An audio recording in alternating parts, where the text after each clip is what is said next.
বিষয়টা নিয়ে আলোচনা করা হবে সেটা হচ্ছে তাপের ঘটনাসমূহ। এটা ইম্পর্টেন্ট চ্যাপ্টার এটা। তো প্রথমেই তাপের ঘটনাসমূহ থেকে প্রথমেই যে জিনিসটা সম্পর্কে আমাদের জানতে হয় সেটা হচ্ছে তাপ কি।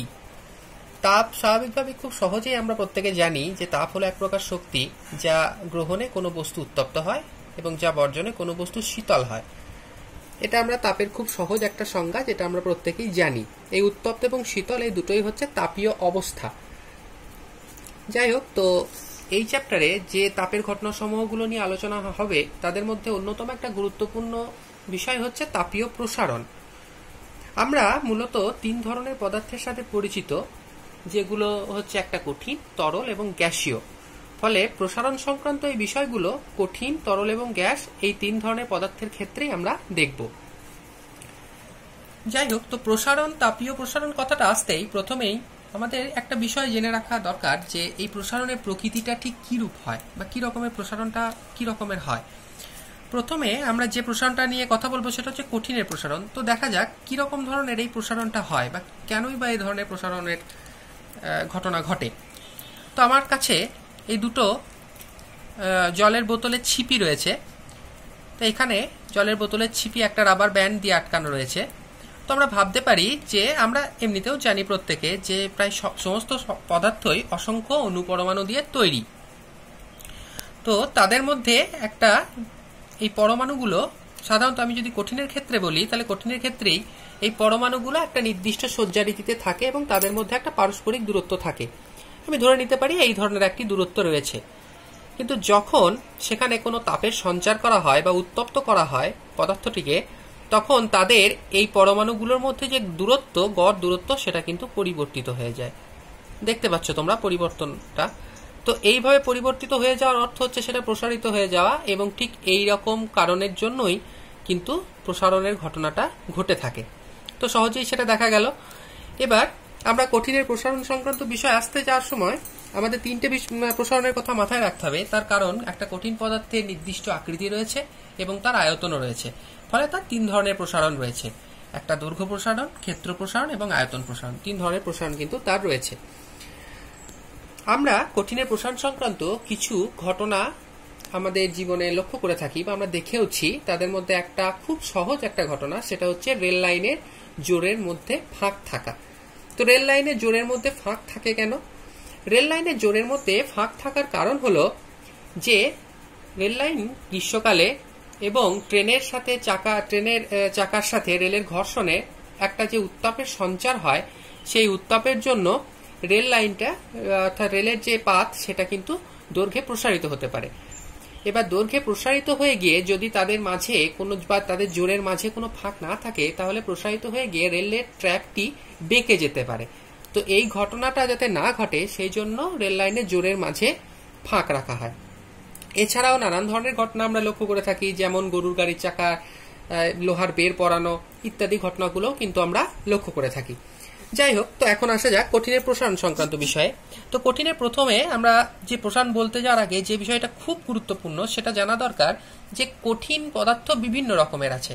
ফলে তাদের প্রসারণ একই উষ্ণতা বৃদ্ধিতে একই রকম হয় না। তাদের বিভিন্ন রকম পদার্থের একই উষ্ণতা বৃদ্ধিতে প্রসারণটাও কিন্তু বিভিন্ন রকমের হয়ে থাকে। এটা একটা খুব সহজ উদাহরণের সাহায্যে আমরা ব্যাখ্যা করতে পারি। সেই উদাহরণটা আমরা নেব দ্বিধাতব পাত। দ্বিধাতব কথাটা শুনেই আমরা বুঝতে পারছি যে এখানে দুটো আলাদা আলাদা ধাতব পাতকে একসাথে আমরা নেব, সেই জন্য এটাকে দ্বিধাতব পাত বলবো। তো এই আলাদা আলাদা ধাতব পাতকে একত্র করার পদ্ধতিটাকে আমরা রিভেটিং করা বলবো বা রিভেট করে নেব। রিভেট কথাটা কি? রিভেট কথাটা খুব সহজে আমরা বলতে পারি, আমি এখানে দুটো প্লাইয়ের ব্লক নিয়েছি। তোমরা প্রত্যেকে দেখতে পাচ্ছ। এখন এই ব্লক দুটোকে রিভেট করতে গেলে পর আমি ধরে নিচ্ছি দুটো আলাদা আলাদা পাত। তাহলে দুটো আলাদা আলাদা পাতকে রিভেট করার পদ্ধতি হলো একটা পাতের উপর আরেকটা পাতকে ঠিক এইরকম করে রেখে মাঝখানে যদি আমরা একটা ছিদ্র করে দিয়ে সেখানে একটা খিল, রিভেট অর্থাৎ খিল বা একটা পিন যদি প্রবেশ করিয়ে দিই, তাহলে সেই পিনটা খুব স্বাভাবিকভাবে ছিদ্র থাকলে পরে এদিকে পিনের একটা প্রান্ত থাকবে, এদিকে একটা প্রান্ত থাকবে। সেই পিনটাকে প্রবেশ করানো হবে অত্যন্ত উত্তপ্ত অবস্থায়, অর্থাৎ গরম করে। তো গরম করে পিনটাকে প্রবেশ করানোর পর হাতুড়ি দিয়ে এদিকের প্রান্ত আর এদিকের প্রান্তটাকে আঘাত করে চ্যাপ্টা করে দেওয়া হয়। মাথা দুটো চ্যাপ্টা হয়ে যায়। এরপর যখন সেই পিনটা উত্তপ্ত অবস্থা থেকে ঠান্ডা অবস্থায় আসে তখন সেটি সংকুচিত হয়ে যায়। তাহলে সংকুচিত হয়ে গেলে সে এই দৈর্ঘ্য বরাবর সংকুচিত হবে। তাহলে এই দৈর্ঘ্য বরাবর যত সংকুচিত হবে ততই পাত দুটো অত্যন্ত চাপে কিন্তু আটকে যাবে। তাহলে এই পদ্ধতিটাকে আমরা বলবো রিভেটিং করা বা রিভেট হয়ে যাওয়া পদ্ধতি। তো এখানে আমি যে পাতটা নিয়েছি সেটা একটি পিতলের এবং একটি লোহার নিয়ে একসাথে দ্বিধাতব পাত গঠন করা হয়েছে। সাধারণ উষ্ণতায় দেখা যাচ্ছে এটা সোজা অবস্থায় রয়েছে, কিন্তু যখনই উষ্ণতা বাড়ানো হয় বা উত্তপ্ত অবস্থায় তাদের কিন্তু পাত দুটি একটা এরকম ভাবে বেঁকে যায় বা এই দ্বিধাতব পাতটা বেঁকে যায়। এই বেঁকে যাওয়ার অংশে দেখা যাচ্ছে পিতলের পাতটি বাইরের দিকে এবং লোহার পাতটি ভিতরের দিকে রয়েছে। এই ধরনের বেঁকে যাওয়ার কারণটাও কিন্তু অসম প্রসারণের ফলে হয়েছে, অর্থাৎ পিতলের প্রসারণ এক্ষেত্রে বেশি হয়েছে লোহার তুলনায়। এইরকম অসম প্রসারণের জন্যই কিন্তু এই অসম প্রসারণের জন্য এই পাতটি এইরকম বক্রাকার বা এরকম বেঁকে যাওয়া অবস্থা নিয়েছে স্বাভাবিকভাবেই। তাহলে এখান থেকে আমরা সিদ্ধান্তে আসতে পারি যে একই রকম উষ্ণতা বৃদ্ধিতে পিতলের পাতে বেশি প্রসারণ ঘটেছে, লোহার পাতে অপেক্ষাকৃত কম প্রসারণ ঘটেছে। তাই একই উষ্ণতা বৃদ্ধিতে আমরা বলতে পারি বিভিন্ন কঠিন পদার্থের প্রসারণ বিভিন্ন হয়। এখন আসা যাক কঠিন পদার্থের দৈর্ঘ্য প্রসারণ গুণাঙ্ক বিষয়ে। কঠিন পদার্থের দৈর্ঘ্য প্রসারণ গুণাঙ্কটা কি? খুব সহজ সংজ্ঞা এখানে দেওয়া যায় যে কোনো কঠিন পদার্থের প্রতি একক উষ্ণতা বৃদ্ধিতে প্রতি একক দৈর্ঘ্যে যে দৈর্ঘ্য প্রসারণ হয় তাকে ওই কঠিন পদার্থের দৈর্ঘ্য প্রসারণ গুণাঙ্ক বলে। এটা সংজ্ঞা থেকে ব্যাখ্যা করলে বিষয়টা জানতে অনেক সুবিধে হয়। ব্যাখ্যাটা করা যাক। ধরা যাক T1 ডিগ্রি সেলসিয়াস বা T1 তাপমাত্রায় কোনো কঠিন পদার্থের প্রাথমিক দৈর্ঘ্য বা দৈর্ঘ্যটা হচ্ছে L1। উষ্ণতা বৃদ্ধি পেয়ে যদি T2 হয় তাহলে পরে তার দৈর্ঘ্য দাঁড়াবে L2। এখন তাহলে উষ্ণতা বৃদ্ধি কত হয়েছে? T2 minus T1। খুব স্বাভাবিক এই জিনিসটা। দৈর্ঘ্য বৃদ্ধি কত হয়েছে? L2 minus L1। তাহলে পরে এখানে আমরা দৈর্ঘ্য বৃদ্ধি পেয়েছি, উষ্ণতা বৃদ্ধি পেয়েছি। এবার এই যে দৈর্ঘ্য বৃদ্ধিটা হয়েছে এটা প্রাথমিক দৈর্ঘ্য এবং উষ্ণতা বৃদ্ধির সাথে নির্ভর করে। এখন আমরা সহজ ঐকিক পদ্ধতিতে দেখব যে কি করে এখান থেকে দৈর্ঘ্য প্রসারণ গুণাঙ্কটা পায়। দেখা যাক আমরা কি করে পেতে পারি। না, আমরা এখানে লক্ষণীয়ভাবে লিখতে পারি যে T2 মাইনাস T1 উষ্ণতা বৃদ্ধিতে L1 প্রাথমিক দৈর্ঘ্যের জন্য দৈর্ঘ্য প্রসারণ হয়েছে L2 মাইনাস L1। আবার ঐকিক নিয়মে চলে আসি। তাহলে একক উষ্ণতা বৃদ্ধিতে L1 প্রাথমিক দৈর্ঘ্যে দৈর্ঘ্য প্রসারণ কত হয়েছে? T2 মাইনাস T1টা নিচেতে চলে আসলো। তাহলে L2 minus L1 by T2 minus T1। ঠিক একই রকম ভাবে একক উষ্ণতা বৃদ্ধিতে একক দৈর্ঘ্যে দৈর্ঘ্য প্রসারণ কত হয়েছে? L2, এখানে L2 minus L1 by L1 into T2 minus T1। একটা পরিষ্কার ভাবে এখানে লেখা রয়েছে L2 মাইনাস L1। আগেরটার জন্য T2 মাইনাস T1টা নিচেতেই ছিল, এখানে এক এসছে, স্বাভাবিকভাবে L1টাও নিচেতে চলে আসবে। তাহলে L1 into T2 minus T1। এইটাকেই আমরা দৈর্ঘ্য প্রসারণ গুণাঙ্ক হিসাবে বলবো, যেটাকে আমরা আলফা চিহ্ন দিয়ে প্রকাশ করব। এখানে লক্ষ্য করা যাচ্ছে সেটা, অর্থাৎ আলফা সমান L2 minus L1 by L1 into T2 minus T1। এটা L2। ঠিক আছে। এবার আলফার একক নির্ণয়ের ক্ষেত্রে দেখা যাক L2 মাইনাস L1 হচ্ছে দৈর্ঘ্যের একক। স্বাভাবিকভাবে এটা একটা দৈর্ঘ্য। L1টা দৈর্ঘ্যের একক, তাহলে এটাও একটা দৈর্ঘ্য। তাহলে উপরের দিকে দুটো দৈর্ঘ্য থাকলো, তাহলে স্বাভাবিকভাবেই দেখা যাচ্ছে এই যে আলফা সেটা দৈর্ঘ্যের এককের উপর নির্ভর করছে না, এটা শুধুমাত্র উষ্ণতার এককের উপর নির্ভর করছে। তাই আলফার একক শুধুমাত্র উষ্ণতার এককের উপর নির্ভর করে, দৈর্ঘ্যের এককের উপর নির্ভর করে না। সুতরাং এই যে দৈর্ঘ্য প্রসারণ গুণাঙ্ক আলফা তার একক হবে প্রতি ডিগ্রি সেলসিয়াস বা প্রতি কেলভিন।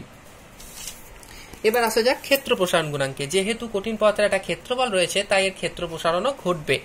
এটাও খুব আগের মতনই বা খুব স্বাভাবিকভাবে আগের মতন একটা খুব সহজ সংজ্ঞা, যেটা কোনো কঠিন পদার্থের প্রতি একক উষ্ণতা বৃদ্ধিতে তার পৃষ্ঠতলের প্রতি একক ক্ষেত্রফলে যে ক্ষেত্র প্রসারণ হবে তাকে আমরা বলবো কঠিন পদার্থের ক্ষেত্র প্রসারণ গুণাঙ্ক। কি রকম করে বের করব? একদম আগের মতো পদ্ধতি, খুব সহজ পদ্ধতি। আমরা প্রথমেই ধরে নেব T1 উষ্ণতায় কোনো কঠিনের পৃষ্ঠতলের কত ক্ষেত্রফল ছিল, ধরে নিচ্ছি A1 সেটা। উষ্ণতা বৃদ্ধি পেয়ে T2 হলে পরে ক্ষেত্রফল কত হবে? A2 হবে। তাহলে উষ্ণতা বৃদ্ধি কত পেয়েছে? T2 minus T1। একদম আগের মতো ক্ষেত্রফল কত বেড়েছে? A2 minus A1। তাহলে ক্ষেত্রফল প্রসারণ গুণাঙ্ক কি করে বের করব? ঠিক ওই আগেকার মতো পদ্ধতিতে বের করব। কত? T2 মাইনাস T1 উষ্ণতা বৃদ্ধির জন্য A1 ক্ষেত্রফলে ক্ষেত্রফল বৃদ্ধি কত হয়েছে? A2 minus A1। তাহলে T2 মাইনাস T1 উষ্ণতা বৃদ্ধিতে একক ক্ষেত্রফলে ক্ষেত্র প্রসারণ কত হয়েছে A2 minus A1 by A1। ঠিক একক উষ্ণতা বৃদ্ধিতে একক ক্ষেত্রফলে ক্ষেত্র প্রসারণ কত হয়েছে A2 minus A1 by A1 into T2 minus T1, যেটা আমরা এখানে লিখেছি যে ক্ষেত্র প্রসারণ গুণাঙ্ক A2 minus A1 by A1 into T2 minus T1। এটাকে আমরা বিটা চিহ্ন দিয়ে প্রকাশ করব। এখানেও দেখা যাক, দেখো এটা ক্ষেত্রফল, নিচেরটাও ক্ষেত্রফল, তাহলে দুটোর দিকে ক্ষেত্রফল, সুতরাং বিটা যেহেতু উপরে এবং নিচে দুটোই ক্ষেত্রফল রয়েছে, সুতরাং বোঝাই যাচ্ছে যে ক্ষেত্র প্রসারণ গুণাঙ্কটাও কিন্তু ক্ষেত্রফলের সাথে এককের কোনো ক্ষেত্রফল এককের সাথে এর কোনো সম্পর্ক নেই, এটাও কিন্তু উষ্ণতার এককের উপরই নির্ভর করবে। তাই বিটার এককও একদমই দৈর্ঘ্য প্রসারণ গুণাঙ্ক আলফার এককের মতো প্রতি ডিগ্রি সেলসিয়াস বা প্রতি কেলভিনই হবে, অর্থাৎ ডিগ্রি সেলসিয়াস টু দি পাওয়ার -1 বা কেলভিন টু দি পাওয়ার -1 হবে এর একক। এবার আসা যাক আয়তন প্রসারণ গুণাঙ্ক। এখানে সংজ্ঞাটা লেখা নেই, শুধু রূপটা লেখা রয়েছে। একদম একই রকম সংজ্ঞা। কিরকম হবে না, কোনো কঠিন পদার্থের প্রতি একক উষ্ণতা বৃদ্ধিতে প্রতি একক আয়তনে যে আয়তন প্রসারণ হয় তাকে ওই কঠিন পদার্থের আয়তন প্রসারণ গুণাঙ্ক বলে। প্রত্যেকটা সংজ্ঞার একটা সঠিক নিয়ম মাফিক একটা সহজ পদ্ধতি রয়েছে, যেটা একই রকম ভাবে দৈর্ঘ্যের জন্য শুধু দৈর্ঘ্য, ক্ষেত্রফলের জন্য শুধু ক্ষেত্র প্রসারণ, আর আয়তনের জন্য শুধু আয়তন, এই কথাগুলো লিখলে পরেই সংজ্ঞাটা সহজেই কিন্তু তৈরি করা যায়। এখানেও আমরা একই রকম ভাবে যদি ক্যালকুলেশন করতাম, করা নেই, যদি করতাম তাহলে কি লিখতাম, T1 এ আয়তন কত V1, T2 তে আয়তন কত V2, তাহলে উষ্ণতার পার্থক্য কত হয়েছে T2 মাইনাস T1, আয়তনের পার্থক্য কত হয়েছে V2 মাইনাস V1।